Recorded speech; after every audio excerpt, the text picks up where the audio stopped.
नमस्ते प्रणाम, मैं किसाई ललदौर। मैं आ रहा हूँ 10 मार्च 2024 को आपके शहर रांची। 11 बजे दिन में मेरा शो है, आप सबके आशीर्वाद पाने के लिए। तो 10 मार्च को आप सबका आशीर्वाद लेने आ रहा हूँ, अपना प्यार आशीर्वाद दीजिए।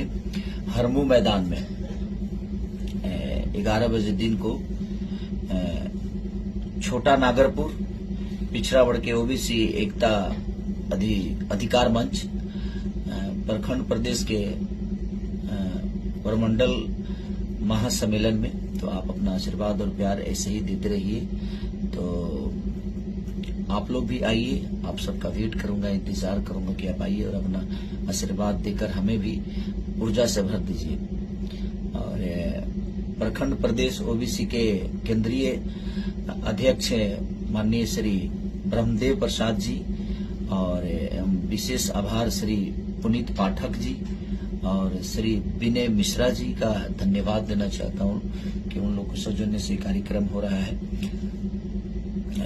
हरमू मैदान में कल 11 बजे दिन, यानी कल 10 मार्च 2024 को। तो आप आइए और अपना प्यार आशीर्वाद दीजिए। Love you all, thank you.